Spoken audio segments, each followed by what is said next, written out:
this front out now. The whole area has been removed, but guess what? The surprise, surprise, we have something in behind the door. What we're going to do now is to take these wires and the water pipe and the other cable and reroute them right around the top of the frame.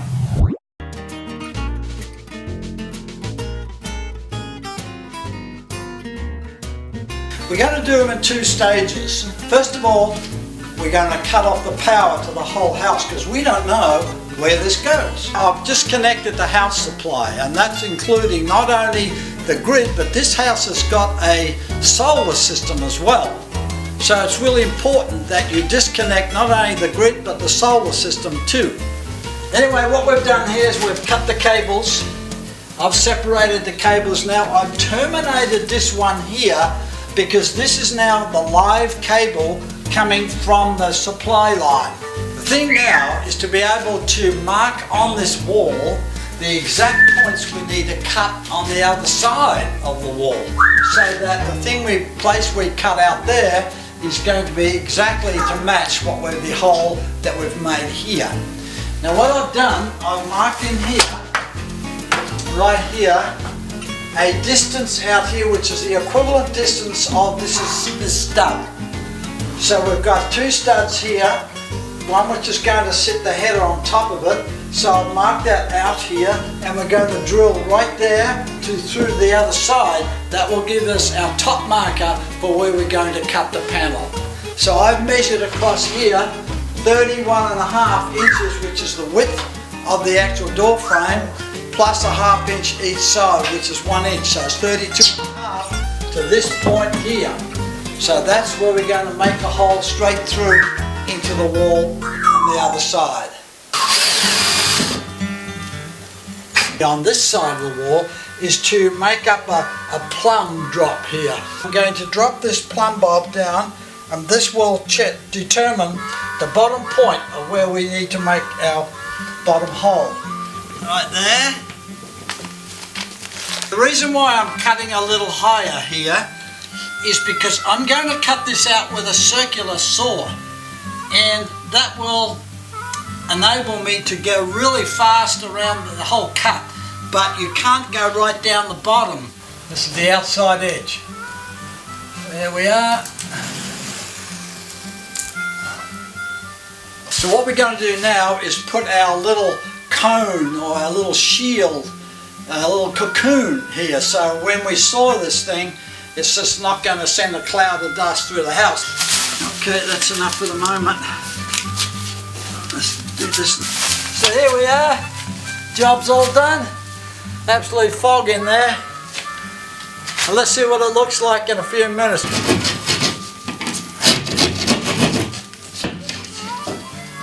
We just got this little bit at the bottom, but what this is connected to the trim right down at the bottom.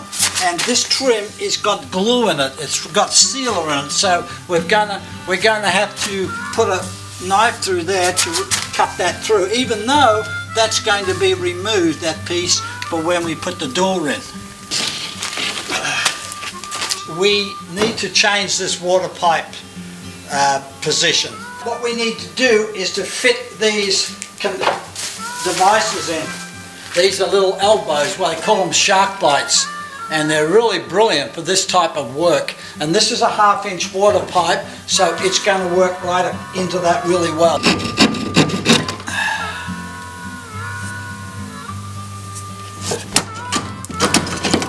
But right now I don't know whether the water pressure is coming down this way across to here, or coming from here across to there. So what I'm going to do, I've got this tap. This is a turn off, or what we call a stop tap. I'm going to put this on it, and we're going to shut the tap off to make sure that there's no water coming through. I've turned it off. So we're going to turn the pressure of water on again, and hopefully no water will come spurting out. What we're going to use ultimately is use this material here, which is the same ½ inch flex shark bite tubing, but we can't do that until we've established our new studs. What I've done is I've cut another stud and I've made a rebate in there to be actually to match this part of the wall that exists right now. And it's going to sit in here like that, and we're going to screw this in a number of places. I'm not going to nail it, I'm going to screw it, and then I'm going to start working on removing this, because this is the one that's got to get cut out, and the new stud goes into the width of the door. Use my level across the top of our king stud, one exists, and we'll measure it level, get it plumb right there, and this will be the mark from where we start to cut upwards. Now it's the top of this which is going to be cut off completely, because once I get the other stud in there, this is going to be the header that goes across the top. Now because we've removed that stud, we have to now fabricate another one and push it across. So this is what I've done. I've cut it already to match this noggin in the wall here. And if you see now, I can just tuck it up underneath like so. And it'll sit up there. I'll set it on the bottom. And you can see now, it snugs right in. And I'll just make sure it'll fit properly. But before I do, I'm going to reroute the water pipe here so we don't have to cut out more plaster or drywall. I think we can work a way to pull this out here, cut some more holes up on top here, and actually run the piping before we install this permanently. I've connected the water pipe into my new pipe. This has now got this shark bite junction in it, it's an elbow here. I've fed the pipe up through the wall plate here. I've had to cut a new portion here in order just to get my hands in there to thread it through the stud. The pipe goes through there, and I'm going to thread it through the new stud, which is what I've got here. There we are. Let me just... I've cut off the pipe which is going over the top, and I've connected one of these shark bite right angle or elbows, but we have to do the final job of connecting it onto the mains line that was coming in the first place. Now I've turned the water off already, but if I pop that off now, you'll get a spurt of water because of the built-up pressure of all the appliances here.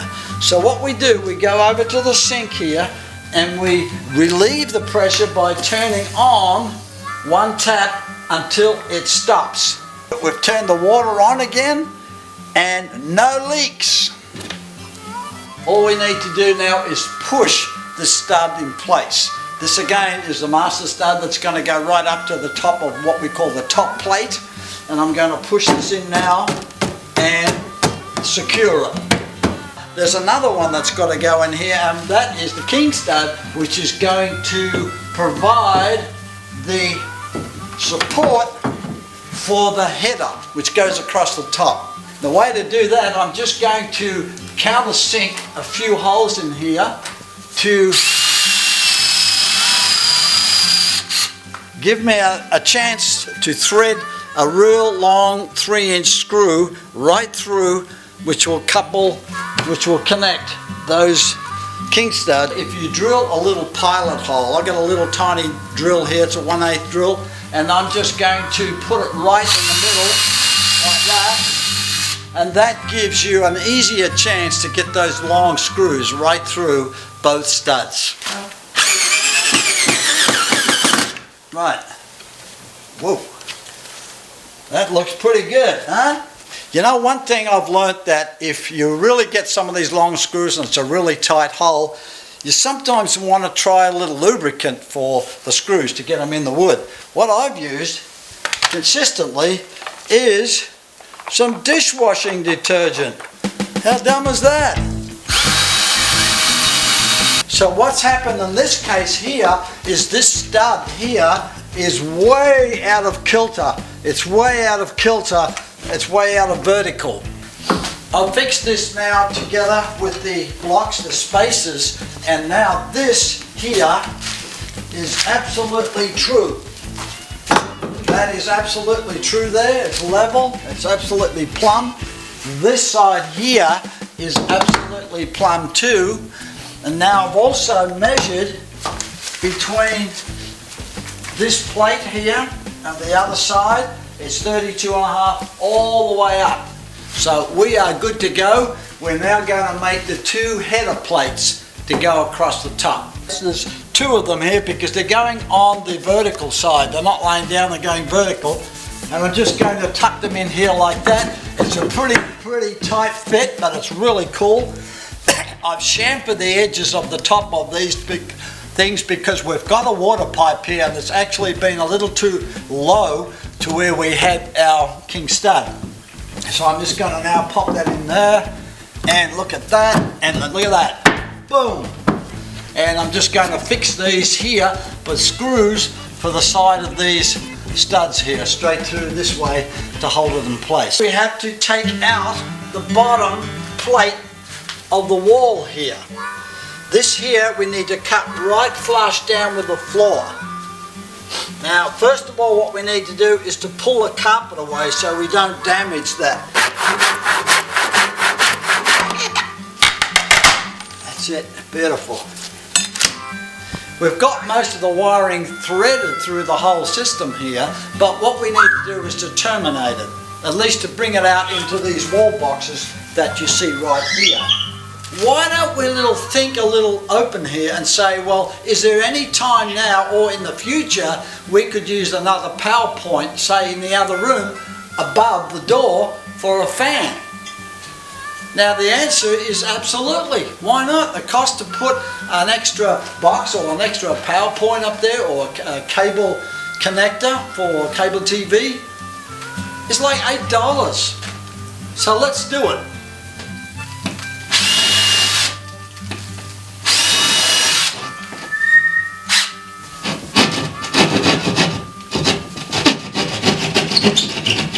I'll put another power point in here and also the cable TV.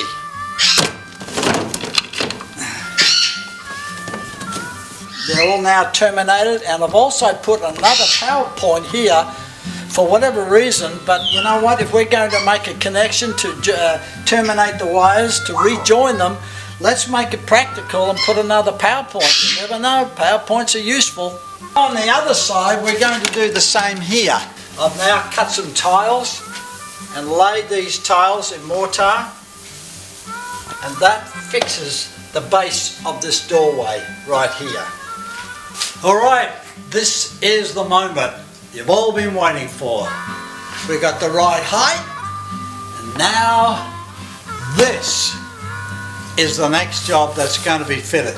I've measured 1 foot down here, and I've drilled a pilot hole. And I'm going to do the same down here, 1 foot up, and drill a hole through there on both sides, because this will give us an opportunity to locate the door in the frame and align it with shims. Let's get this little puppy right in the hole.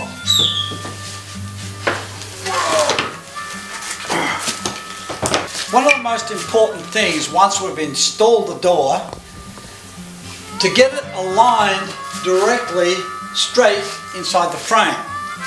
Now the way we do that, we first of all anchor it with screws, top and bottom. I've done that because I think that's the easiest way to make adjustments as we go along. But what I've also done is I've cut these little slips, with shims we can call them. But the point of these shims is to put them inside the door frame. As we move up and get the alignment from top to bottom, we'll go up and we'll put these in and tack them in place till we get the door absolutely lined up all the way.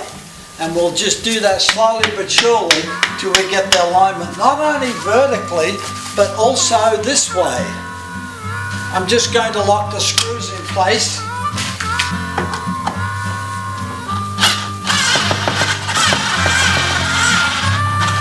The door's done. In. Screwed in. Fixed. Kaputchet.